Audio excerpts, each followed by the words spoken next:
Hello everyone and welcome back to Let's Play Morrowind. Last time when we left off, I double quick load because sometimes things respawn if you don't. We were right at the intersection where I fought Umbra off to the left. To get to my next destination, I'm going to break right instead and continue along this somewhat odd but not too tough to see path. Off here to the right, you'll see a docile Quama worker to the Vansunalit egg mine. We're ignoring that for now. That's not part of the docket. We'll just keep going right along the path here towards this signage. And it looks like we'll get to deal with another cliff racer. That's always fun.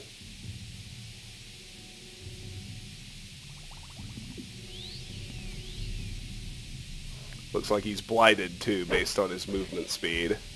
But I could be wrong about that. Just diseased. Alright. So, Molagmar and Mount Asarnabibi are off to the right. Balmora, Pelagiad, Vivek, and Mount Kand are all this way. Well, that's interesting. I say we keep going. There's a Quama Forager. Off here to the left, in addition to a couple more cliff racers, because, let's be real, there are always a couple more cliff racers. A blighted one.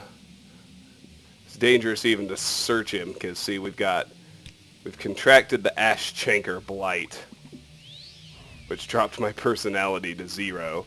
Thankfully, I was carrying a potion of cure blight disease, so I don't have to worry about it that much. If I get another one, I'll be SOL. Sataran, we're also going to ignore for now.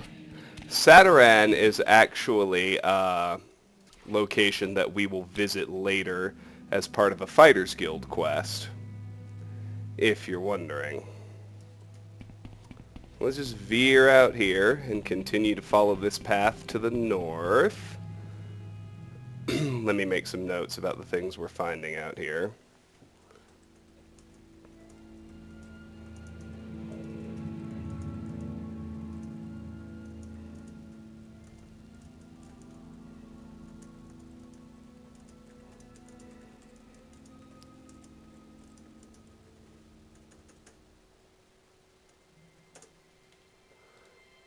Onward.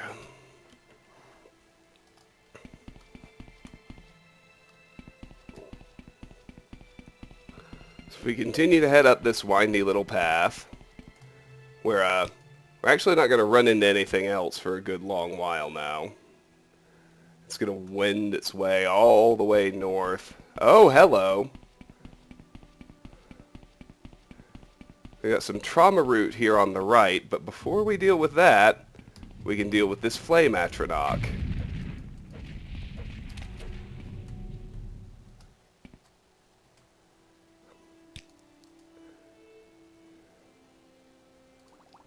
And why not? Let's quaff a restore health and a restore fatigue.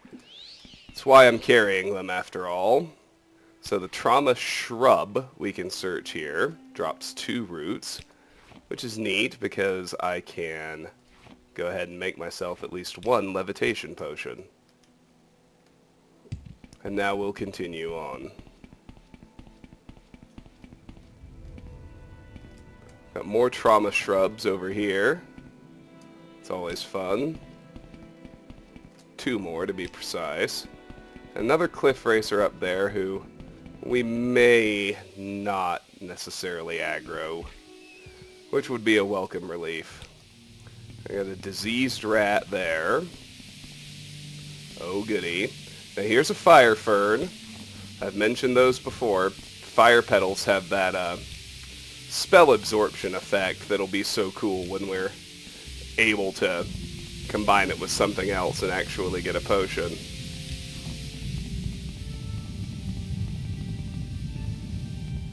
The ambient noise here is actually pretty effective.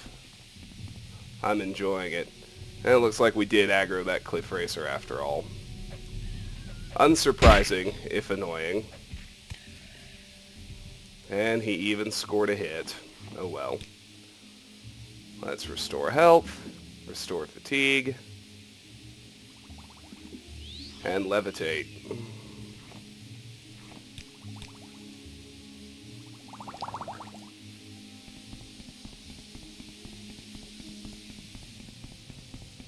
If we keep going up here, we'll find another set of signposts. Back that way to Molag Mar. If we turn right here, we can reach Mount Kand and Mount Asarnabibi. If we keep going straight, it actually leads back to Balmora, Pelagiad, and Vivek, which is interesting, to say the least. Let's take those paths and assess the truth of that statement after making another levitation potion and stacking it to keep our inventory nice and clean. Don't miss these fire ferns low to the ground. They can be hard to see. I'm going to ignore that flame atronach I saw back there. They are just a pain in the neck. Right, we got another big old lava pool over here. And a strangely unsearchable trauma shrub. And yet another cliff racer. Anybody wondering why I was bitching so much about cliff racers in the early videos? Oh, it's a shalk. I was like, what the hell is after me? This is a shalk. I don't think we've actually seen one before. Shalk resin. Nothing I need. He did tag me. So we'll both restore health and restore fatigue. There's a trauma shrub. And here's yet another signpost. Back to Molag Mar, Mount Kand, and Mount Asarnabibi, straight on to Balmora, Pelagiad, and Vivek. Let's take the path back towards civilization. There's a trauma shrub. Fun times. Couple more as we keep going. Always fun. Now, this is the first one that I'm really trying to turn into an actual loop. So just be aware of that.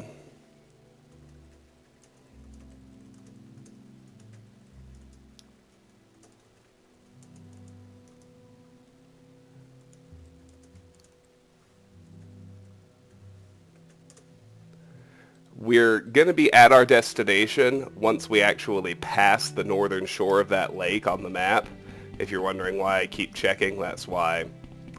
We're ranging a pretty far distance up, and there's not a whole lot out here in between those places.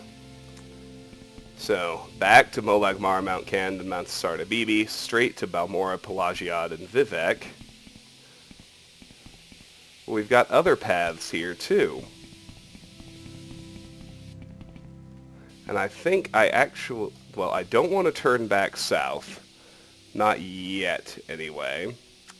If I turn south here, I'll eventually make my way to Bal-Ur, the shrine of Molag Bal, where we'll ultimately be headed to cure our vampirism. If I take this slightly more leftward turn, I think... trying to figure out exactly where I am on the map.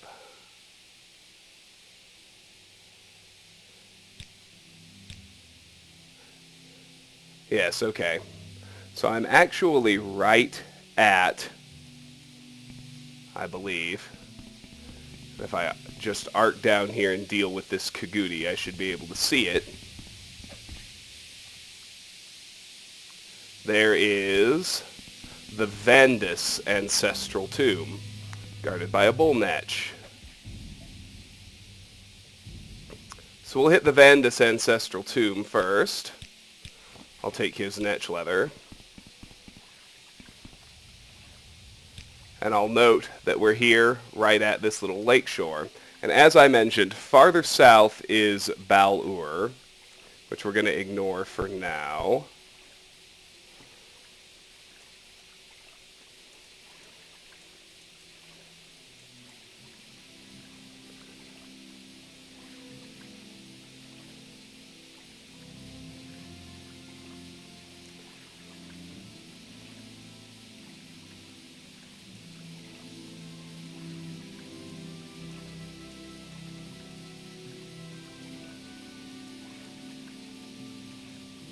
Just making notes.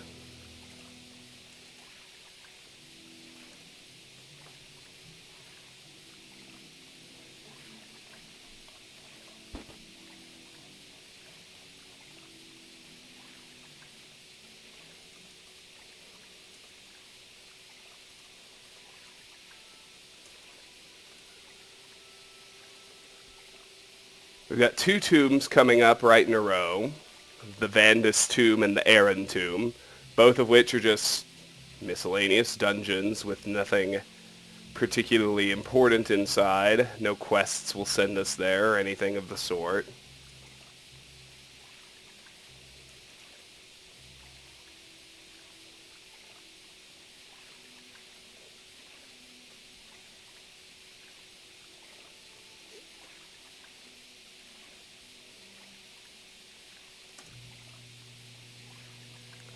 And if you'll excuse me, I will enter the tomb and save and pause the video right there.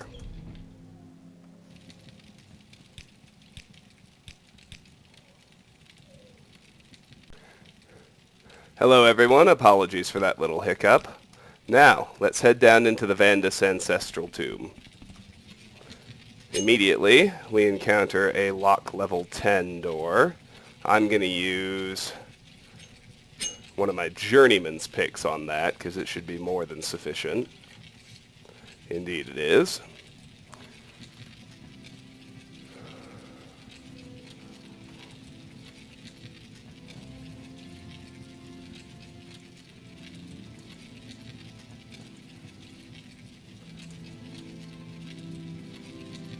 Good, good, good.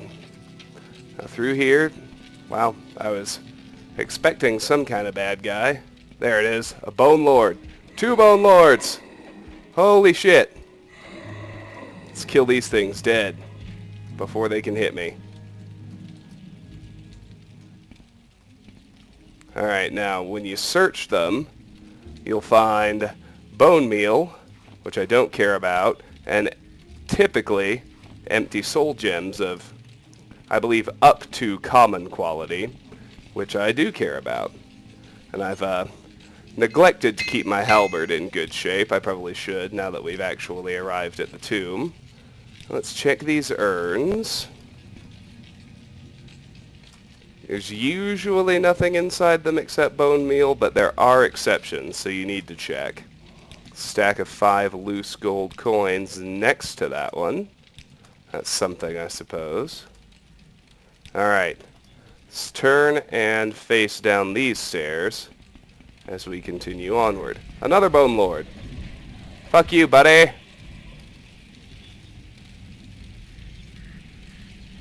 We'll take that common soul gem, of course.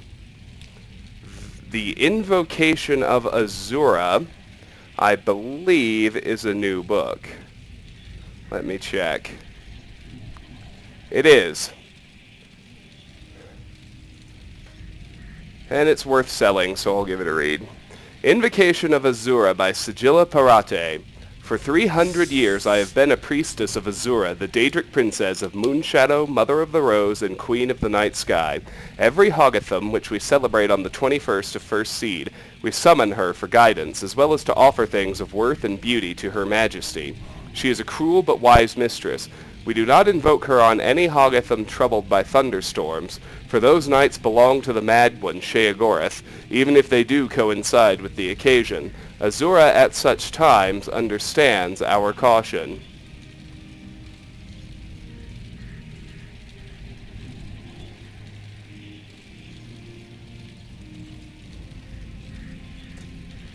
Azura's invocation is a very personal one. I have been priestess to 3 other Daedric princes, but Azura values the quality of her worshippers and the truth behind our adoration of her. When I was a dark elven maid of 16, I joined my grandmother's coven, worshippers of Molag Bal, the schemer princess. Blackmail, extortion, and bribery are as much the weapons of the witches of Molag Bal as is dark magic. The invocation of Molag Bal is held on the 20th of Evening Star, except during stormy weather. This ceremony is seldom missed, but Molag Bal often appears to her cultists in mortal guise on other dates. When my grandmother died in an attempt to poison the air of Firewatch, I re-examined my faith in the cult. My brother was a warlock of the cult of Boethia, and from what he told me, the Dark Warrior was closer to my spirit than the treacherous Molag Bal. Boethia is a warrior princess who acts more overtly than any other Daedroth. After years of skulking and scheming, it felt good to perform acts for a mistress which had direct, immediate consequences. Besides, I liked it that Boethia was a Daedra of the Dark Elves. Our cult would summon her on the day we called the Gauntlet, the 2nd of Sun's Dusk. Bloody competitions would be held in her honor, and the duels and battles would continue until 9 cultists were killed at the hands of other cultists. Boethia cared little for her cultists. She only cared for our blood. I do think I saw her smile when I accidentally slew my brother in a sparring session. My horror, I think, greatly pleased her. I left the cult soon after that. Boethia was too impersonal for me, too cold. I wanted a mistress of greater depth. For the next 18 years of my life, I worshipped no one. Instead, I read and researched. It was in an old and profane tome that I came upon the name of Nocturnal, Nocturnal the Night Mistress, Nocturnal the Unfathomable. As the book prescribed, I called to her on her holy day, the 3rd of Hearthfire. At last I had found the personal mistress I had so long desired. I strove to understand her labyrinthine philosophy, the source of her mysterious pain. Everything about her was dark and shrouded, even the way she spoke and the acts she required of me.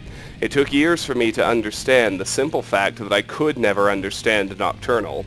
Her mystery was as essential to her as savagery was to Boethia or treachery was to Molag Bal.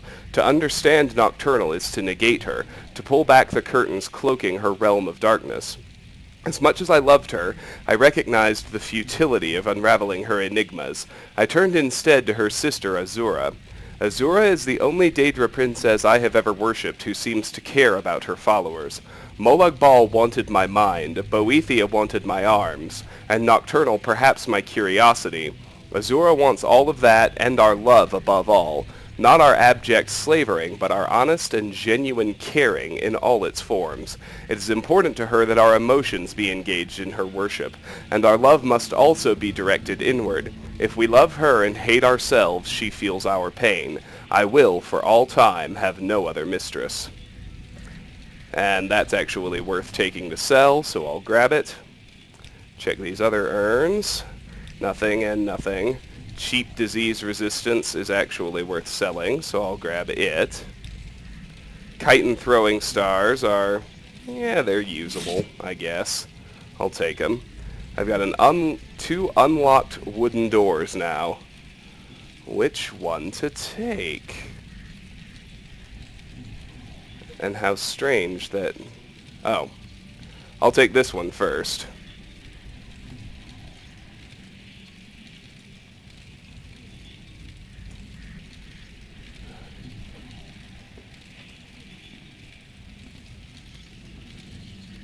And it looks like we're in something of a treasure room. Ah! A grand soul gem. That is awesome. We need... What did I say? We need a bunch of those. That's the bottom line. So, definitely want to hold on to that. Coat of Flower is great. Can use it to make a levitate potion, which I'll just go ahead and do. Oops. I did not mean to do that. Black Lichen, I don't care. Bittergreen Petals... I don't care, although they are worth selling, so I'll take them both for that purpose. Over here we've got a chokeweed, which can cure common disease. I don't think I have anything else in that vein. Got a crab meat for restore fatigue. And amazingly, I have nothing else in that vein. And I got Droog Wax, which is worth selling. And I got a chest with an iron right bracer in it. Not interested. Let's go take the other door now.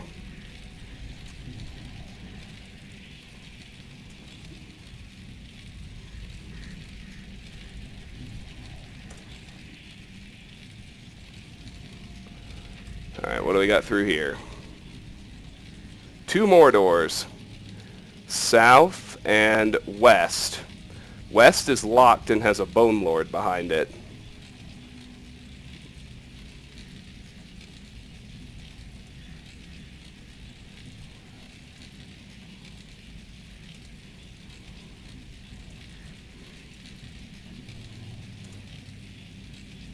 Alright.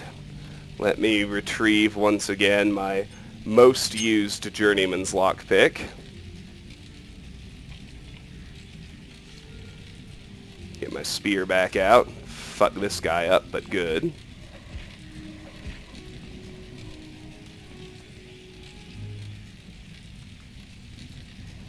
Search him. We'll take that Lesser Soul Gem.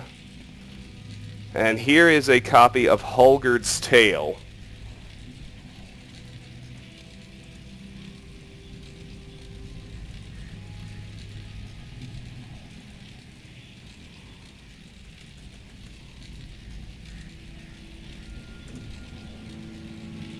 Very good.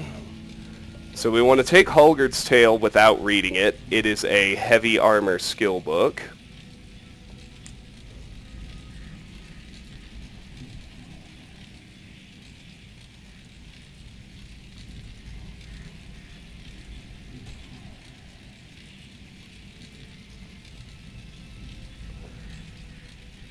Alright, good. Onward. Let's hit this door now. We got a skeleton champion.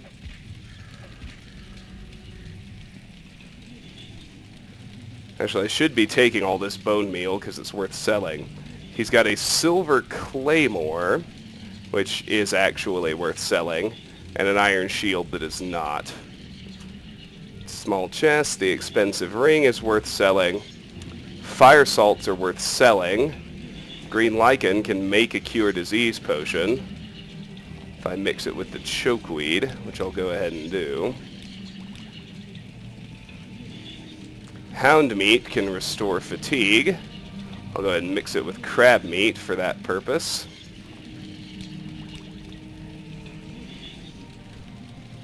And that's it for this little room. Let's head back out here and quick save.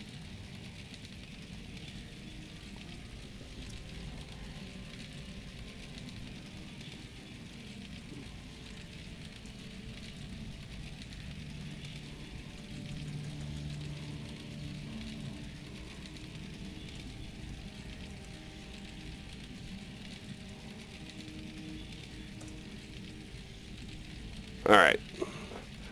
Now let's quick save and head in here. We got another skeleton champion. We'll deal with him. Same thing, actually. Silver claymore is worth selling, so I'll pick it up.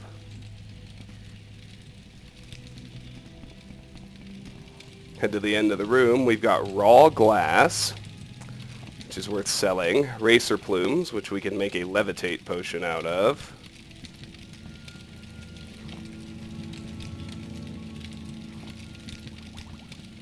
And moon sugar, which is worth selling. And a chest with an iron longsword, not worth it. And a chitin club, not worth it. And that's it. So let's repair all our gear.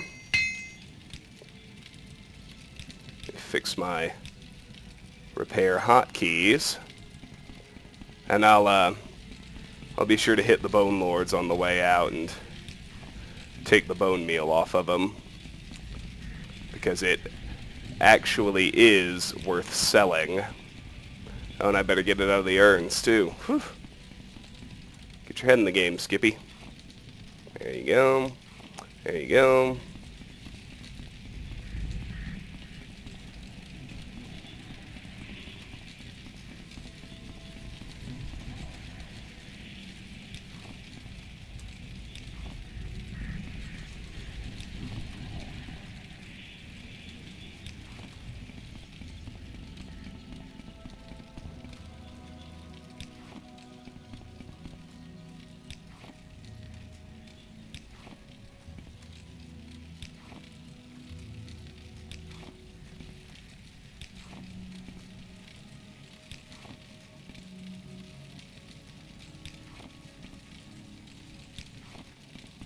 Very good. Alright, out we go.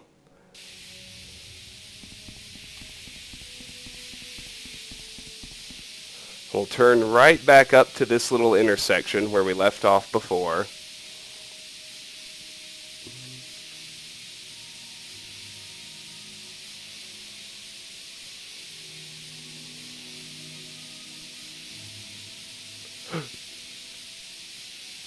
Next up is another little ancestral tomb.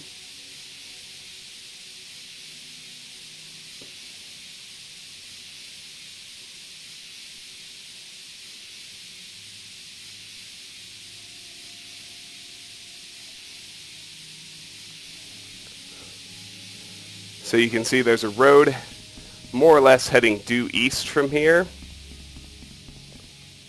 towards Mount Molagmar, Mount Cand, and Mount Asarnabibi, with the towns this way. Vivek, Balmora, and Pelagiad. I'll actually hit this fire fern. Hit these fire ferns and trauma roots before I lose track of them. And I'll even end on this trauma shrub. Now I'm going to head east along this path here, which I don't know why it's showing up as so well explored. But eventually, well, it must mean I've already been along this path, right? Trauma shrub, sure looks like it.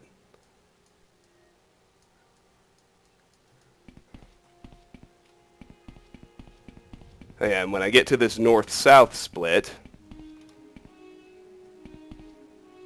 I need to figure out what the fuck is after me. There it is, cliff racer. Of course it's a cliff racer. I mean, what else would it be?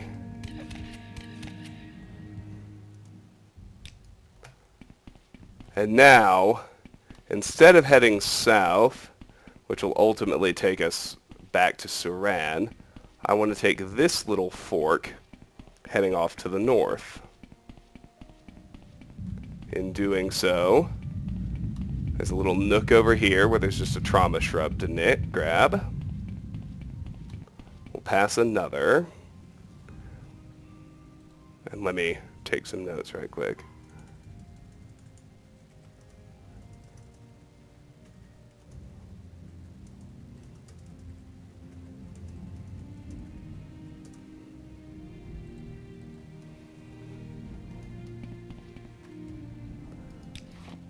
Keep going north.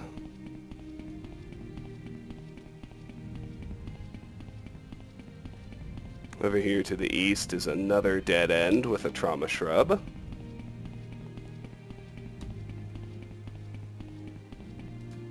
I need to pop a restore fatigue before I forget.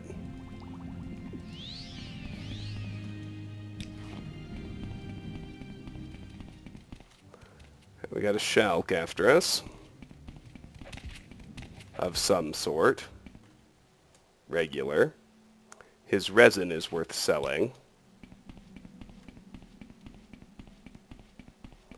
If we continue to the north, along the path, this is a blighted Kagudi. I can tell because its speed is so low.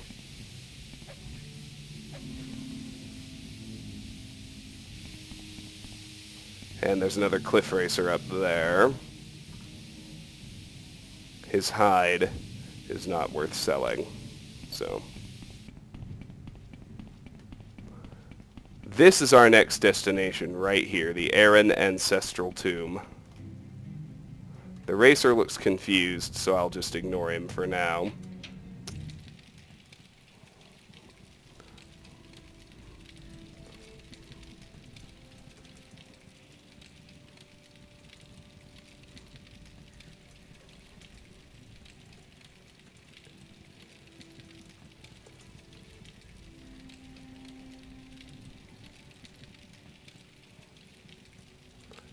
Taking a few notes, if you'll pardon me.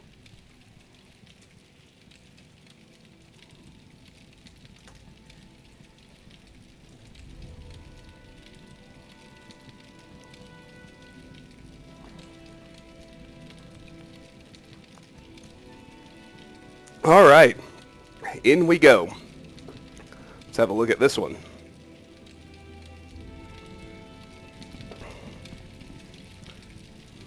Another level 10 locked door.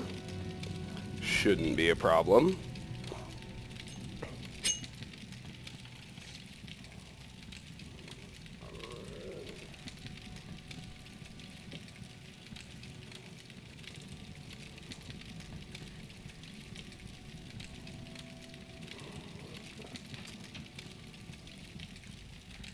This looks like a skeleton champion.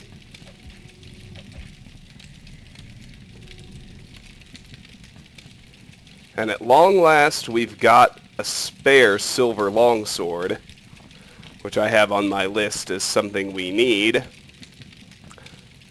for the pilgrimages of the Seven Graces. That's good. We'll hold on to that. He can keep his crummy iron shield.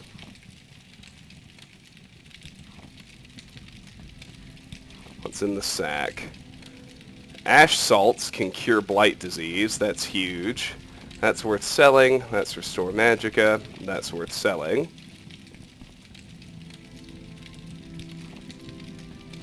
Better be careful going around corners like this.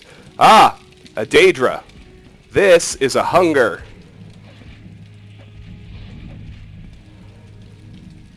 I think he hit us with... No, he didn't hit us with anything. Good. And he didn't drop anything, which is too bad, because if he'd deigned to cough up a Daedra heart, we would have finally been able to actually make a Restore Magicka potion. And alas, he did not. That common amulet is not worth selling, so we'll leave it be.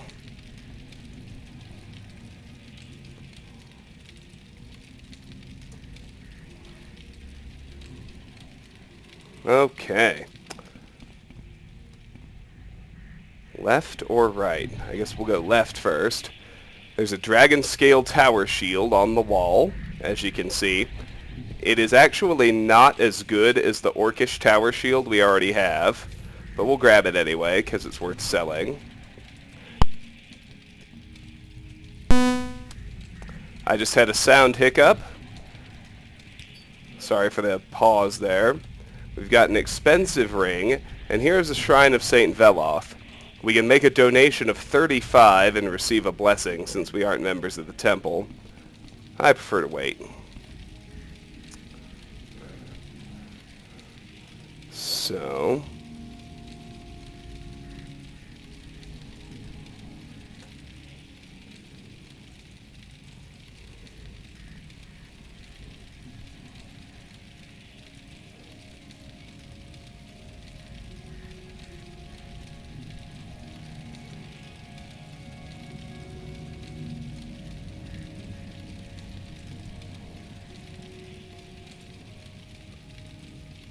Alright, alright, alright.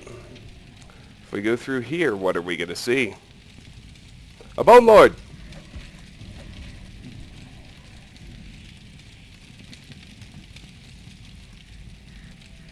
Take all. Soul Gem and Bone Meal. Of course. Of course. Now we can go east through a trapped door, or south. Let's go south first.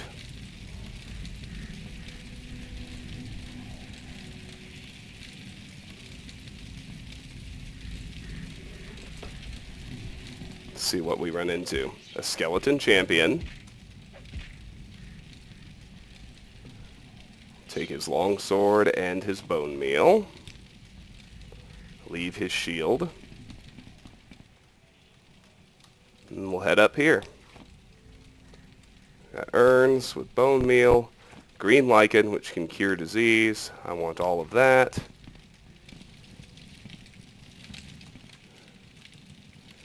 And I will certainly take that life ring.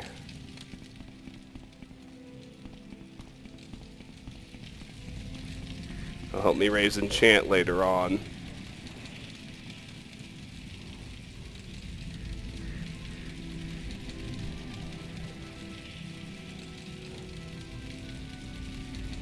We've got a trap to disarm, for which I will first try my journeyman's probe.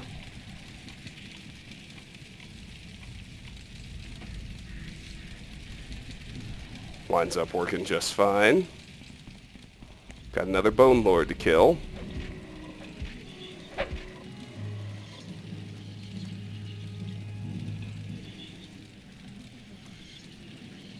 Take all. And now we'll loot this room. More bone meal, sure. Nordic fur bracers, don't care. Cheap fortify endurance, I'll take just to sell. A common ring is actually worth taking to sell. Redware candle is not. Worry about that in a second. This chest has a steel right pauldron. Don't care. Over here we got a steel broadsword, iron helmet, iron right bracer, iron left pauldron, no thanks. Iron left bracer, no thanks. I'll take bone meal off the corpse. Then I'll look here. 25 gold, 5 gold, a ruby. Some of these items might be cursed, that's why I'm being careful. And netch leather. Does the ruby do anything I want? No. It's alright though. And one more chest with an iron spear and a droog club. Oh, now that may actually be a real contender in the blunt weapon department. And I'll take all those ingredients, and we'll be done with the Aran Ancestral Tomb as well.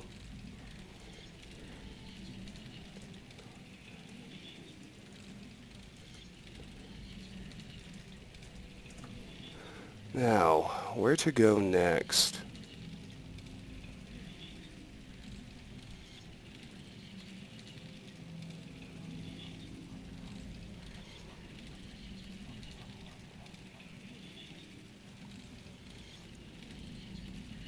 Yeah, I think so. Okay, cool.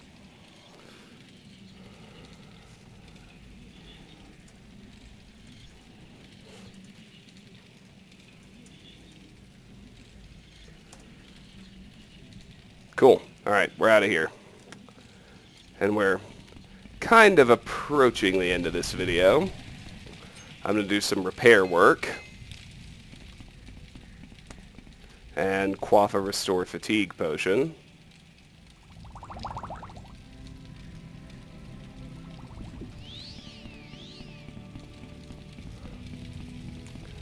From here, we're just going to head back to the Vandus tomb after dealing with this diseased cliff racer, which will include making a levitate potion.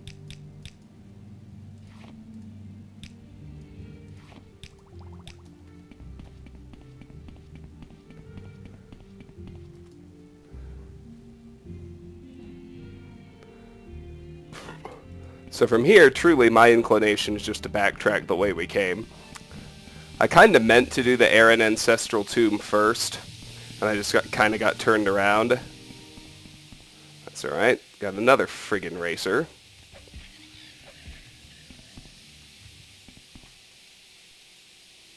Take his plumes. Make a levitate potion.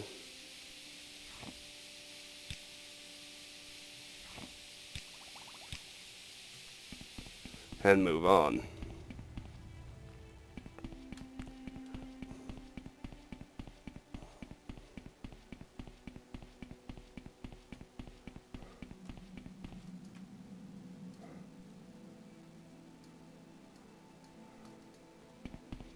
Yeah, I'm trying to head south. I don't know why I didn't run into him before, but that's alright.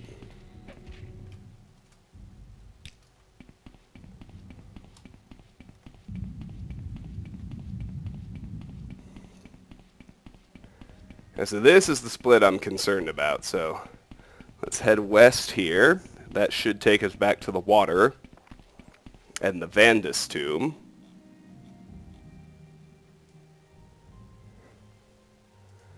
I need to check on something right quick.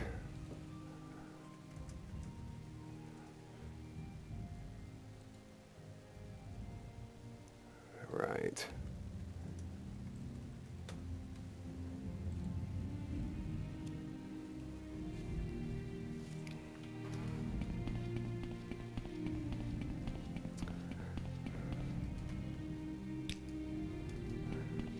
Our next target, and I think I'm going to get there and then end the video, is a very interesting place. First of its kind that we've run into. So if we get back here, we can keep following the signs toward Balmora, Pelagiad, and Vivek. I need to restore fatigue. I need to deal with this Quama Forager.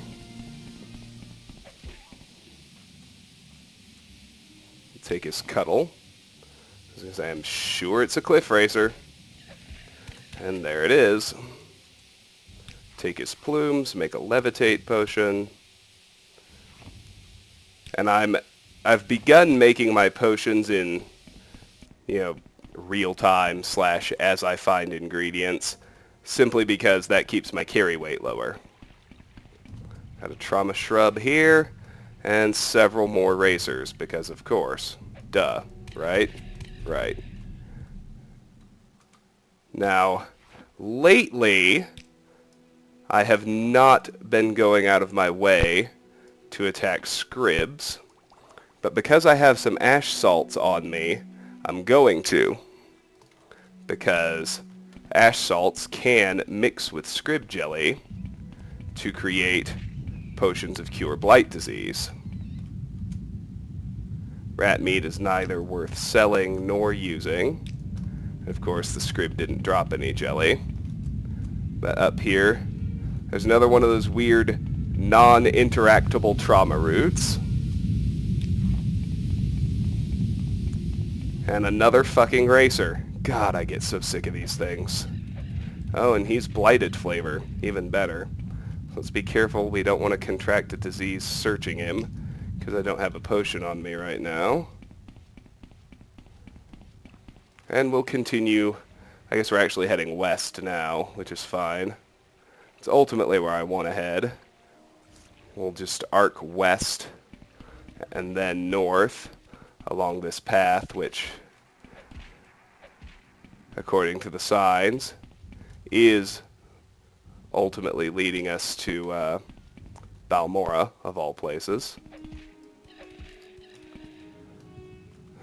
Let's kill all the bullshit along the way. Quaff another restore fatigue. And from here on the lakeshore, you can see there's a... This is actually the path I want, I think. This second one.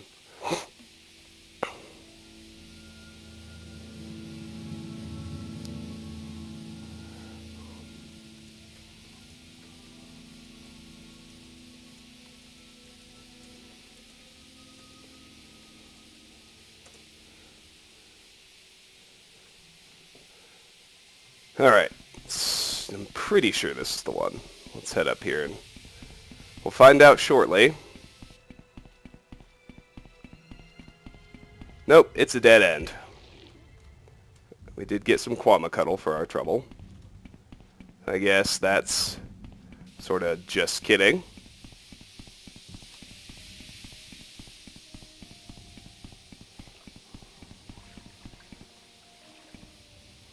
I'm going to leave that rat alone.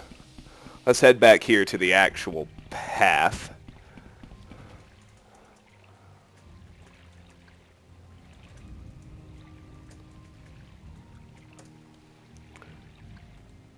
Alright, come on now.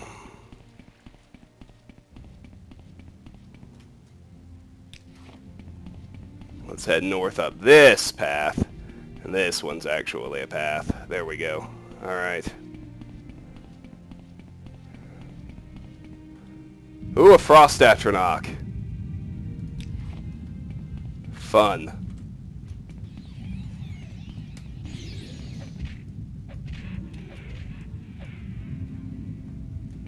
Now we got one of those. Oh, come on, Christ. Got another one of those unsearchable trauma shrubs.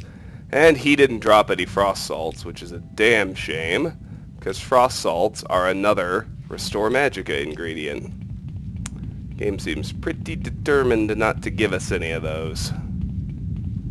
Another unsearchable trauma shrub. That's fine.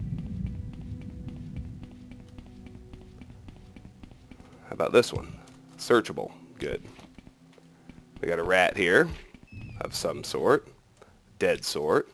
Some fire ferns. Want to search those. Trauma shrub. And 2 more motherfucking cliff racers. Jesus fucking Christ.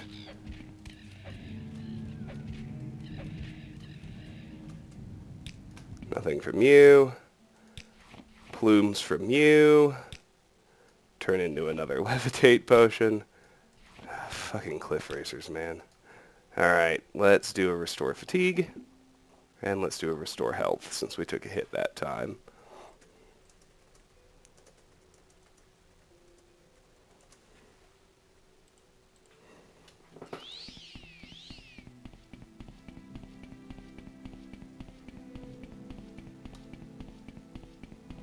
Another little dead end here.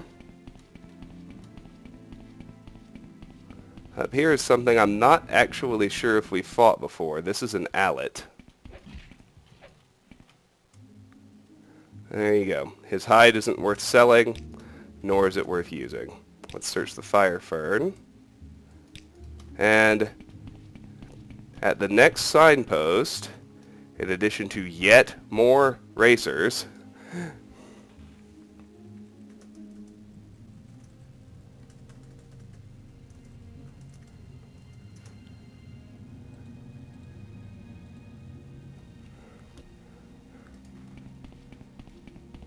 you can see some architecture there on the left.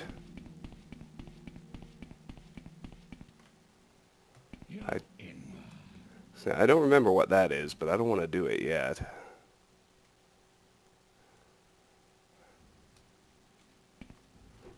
Oh shit, these things again.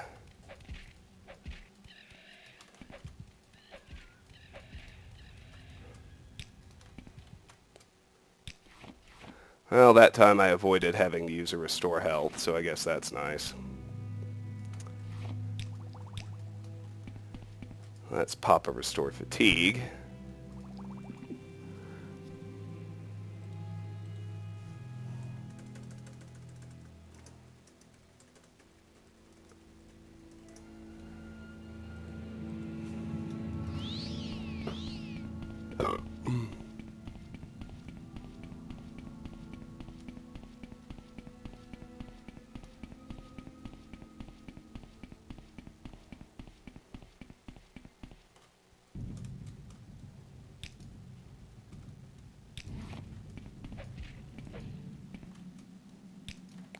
So we'll just proceed west.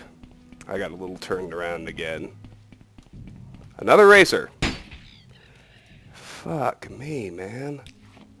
I am so fucking sick of those things. Oh, they just come... They're just everywhere. Anyway, another levitate potion. And now we got hit, so now we need to use a restore health. We'll search these trauma shrubs. This is Sulipund. We're ignoring it for now.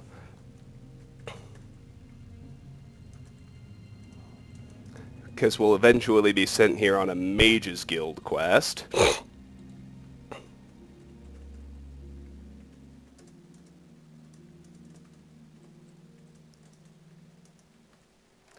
Instead, we will just keep on marching along the path, which is now gonna kind of start arcing back to the south. A blighted racer. Well, that's wonderful.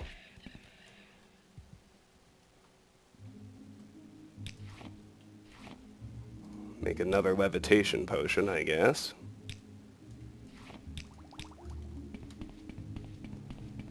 Still more trauma. and fire ferns to be had, all of which actually are quite useful.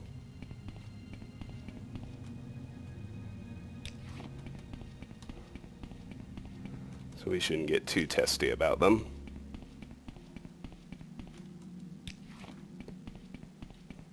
And right here on the left is Punabi, another place we'll be ignoring for now, because it features in a Mage's Guild quest.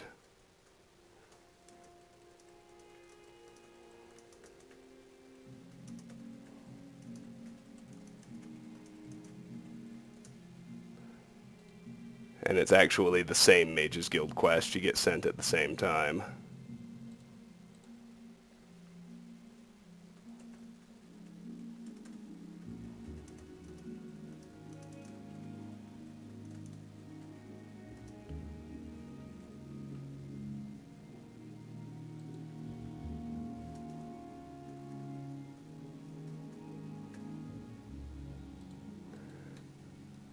For our purposes,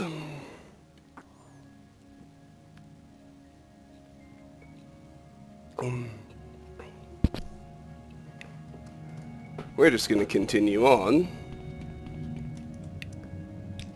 There's another trauma shrub. Yet another trauma shrub. There's a rat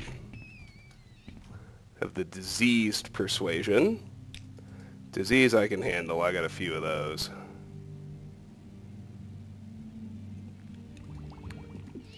Oh, and by a few I mean 2, but that's fine. So I'll cure the case of Whitbane I just contracted. Grab another shrub. There's another shrub.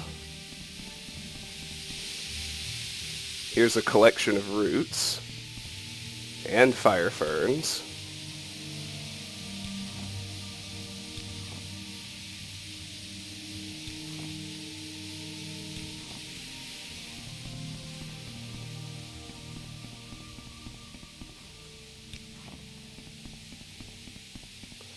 And what I really want to do here is actually hug the shoreline and proceed south.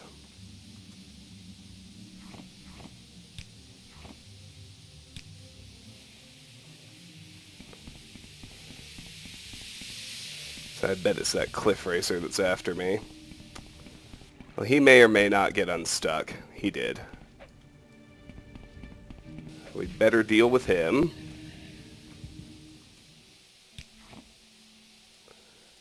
And make yet another levitation potion.